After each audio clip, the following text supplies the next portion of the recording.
Programa dos Espíritos, tá vendo isso aqui? Cola.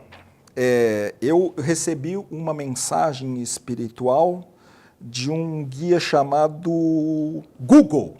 Google é um guia muito bom, tem todos os assuntos que eu precisava falar aqui sobre o codificador do espiritismo. E aí descobrimos agora que codificador, codec, tem tudo a ver, e codec, codificador, Kardec.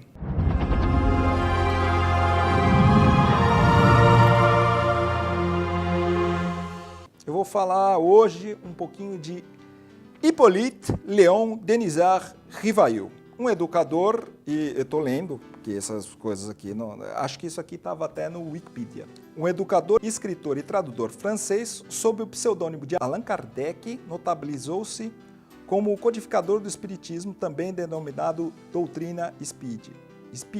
Espírita, porque eu estava lendo Wikipedia, espírita, baguncei tudo aqui, mas beleza. A doutrina espírita, ela é dos anos 60, do século XIX.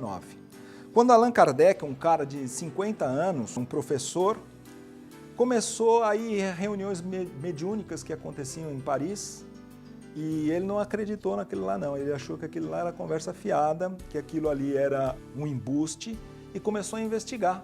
Começou a ir num lugar, no outro, e aí ele começou a perceber que tinha alguma coisa, que as mensagens que vinham, inclusive por médiuns que eram crianças, elas não teriam condições de dar aquelas mensagens. Aí ele começou a ficar desconfiadíssimo e investigou, criou um método de investigação, e aí ele começou a receber mensagens de diversos espíritos e codificou a doutrina espírita através de alguns livros que ele editou. O Allan Kardec não era escritor. Preciso contar da onde vem o nome Allan Kardec, que é um pseudônimo que ele começou a usar e foi combatido por mil coisas, inclusive por usar o pseudônimo Allan Kardec, que é uma coisa que o escritor geralmente faz.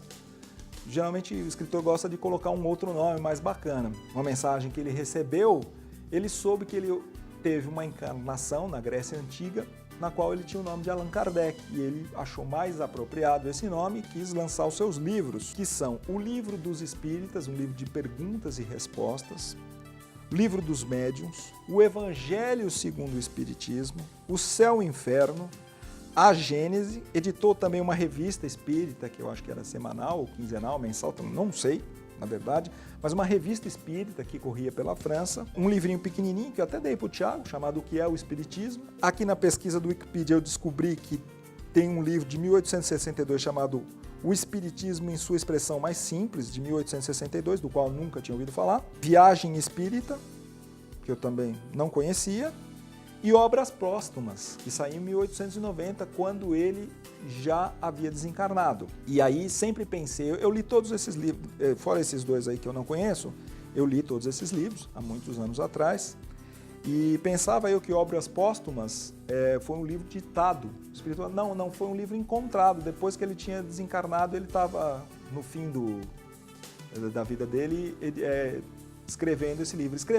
Veja, ele juntava mensagens e aí editava um livro. Então ele estava com esse trabalho pronto na gaveta lá, que foi descoberto depois que ele já tinha desencarnado. Ele desencarnou em 1869. Agora eu vou usar a parte de cola aqui da minha cola mesmo. Allan Kardec era um homem de muita fé, de fé católica. Naquela época, os fenômenos eram pancadas, estalos na mesa, mesas girantes. Eram fenômenos que começaram a acontecer principalmente nos Estados Unidos e na França. E ele ficou curioso com esses fenômenos e foi ver. Foi aí que ele começou a ver a manifestação dos espíritos. Demorou a se convencer que aquilo fosse uma manifestação. Palavras difíceis, são complicadas. Manifestação dos espíritos. Mediunidade é você escrever uma coisa através de um espírito. Quem está escrevendo é o espírito. Você não estudou, não é o seu conhecimento.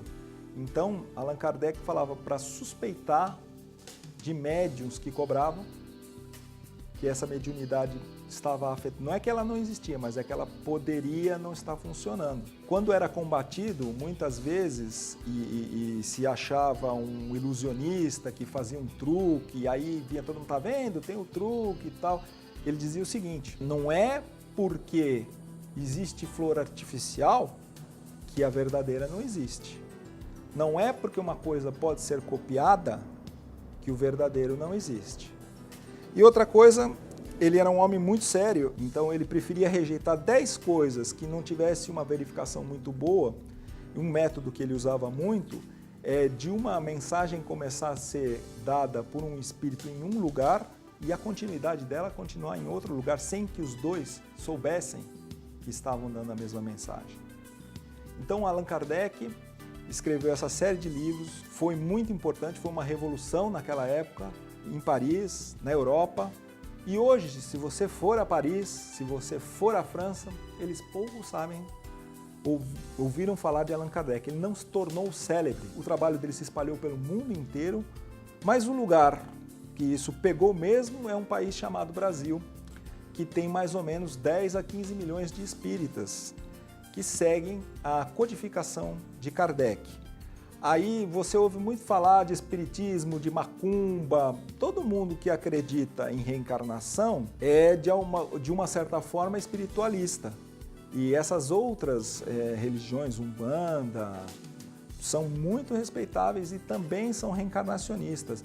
O kardecismo é aquela religião que se segue a sério a codificação de Kardec. Então, Allan Kardec foi o primeiro cara que colocou ordem nesta bagunça. Mas eu vou dizer para vocês uma coisa, a mediunidade não é uma coisa dos anos 60 do século XIX. Em tempos imemoriais, e até se você procurar nos escritos do Velho Testamento, você vai encontrar os profetas que recebiam intuições, que viam, que falavam.